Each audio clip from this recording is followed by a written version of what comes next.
Shalom, selamat pagi anak-anak Miss semuanya. Semangat terus ya untuk belajar hari ini. Nah, kita sekarang belajar tema 1, subtema 3, pembelajaran 3. Silakan simak video pembelajaran yang Miss kirim ya anak-anak Miss. Sebelumnya jangan lupa berdoa dulu supaya kamu dapat menyimak pelajaran dengan baik.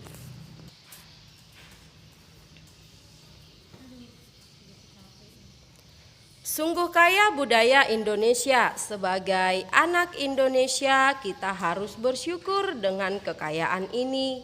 Kita dapat mencicipi beragam makanan, bermain permainan tradisional yang berbeda, dan tentunya mengenal kebiasaan-kebiasaan yang berbeda pula. Banyak hal yang bisa kita pelajari dari keanekaragaman itu. Apakah kalian suka memainkan permainan tradisional?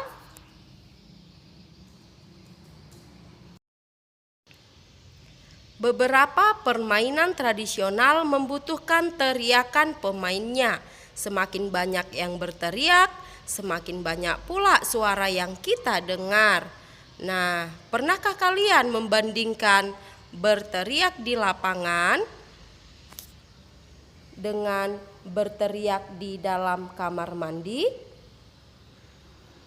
Nah, dari situ dapat kita ketahui bahwa pada saat berteriak di kamar mandi, suara kita seakan ada yang mengikuti.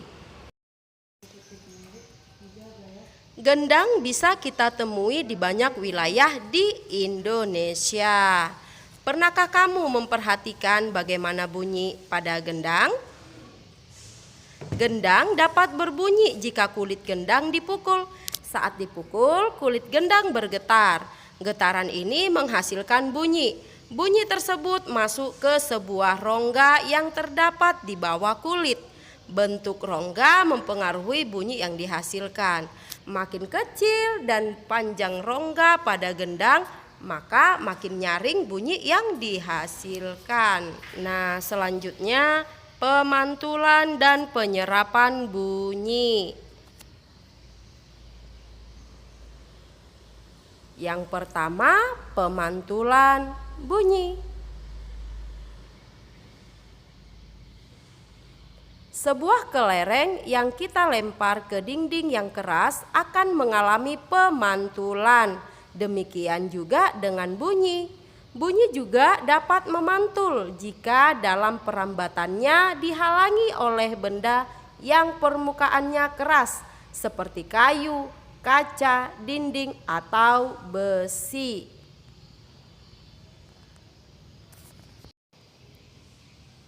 Yang kedua, penyerapan bunyi.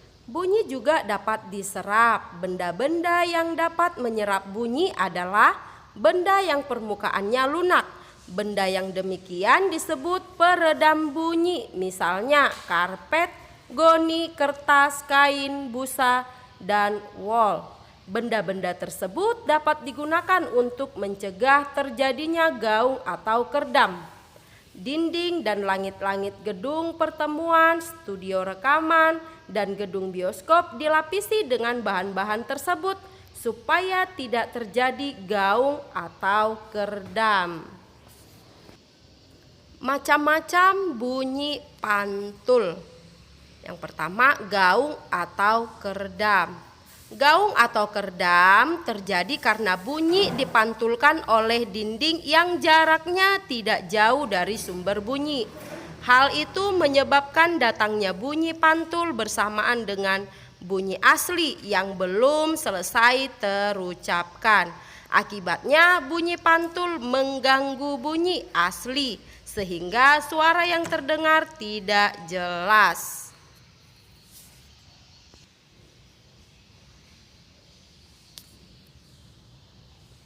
Yang kedua, gema. Gema terjadi karena bunyi dipantulkan oleh dinding yang jarak jauh dari sumber bunyi.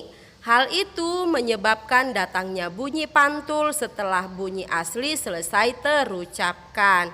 Jadi bunyi pantul yang terdengar lengkap sesudah bunyi asli. Gema sering terjadi di gua-gua, lembah-lembah, dan bukit-bukit yang jarak jauh serta permukaannya keras dan rapat. Selain itu, gema juga dapat dipergunakan untuk mengukur kedalaman jurang atau gua.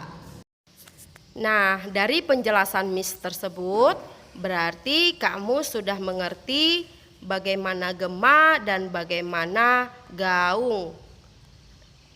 Nah, sekarang tugas kamu adalah membuat praktek. Divideokan ya anak-anak Miss. Nah, yang pertama, ambil beberapa botol atau alat lainnya yang menghasilkan bunyi seperti ember, gelas, atau kaleng. Nah, yang kedua, bunyikan peralatan tersebut di dalam ruangan. Lalu videokan ya anak-anak Miss. Nah, yang ketiga, bunyikan peralatan tersebut di luar ruangan.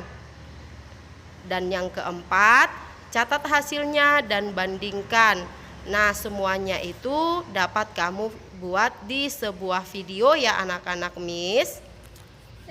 Jika kurang paham, boleh ditanyakan lewat WA pribadi Miss Susi.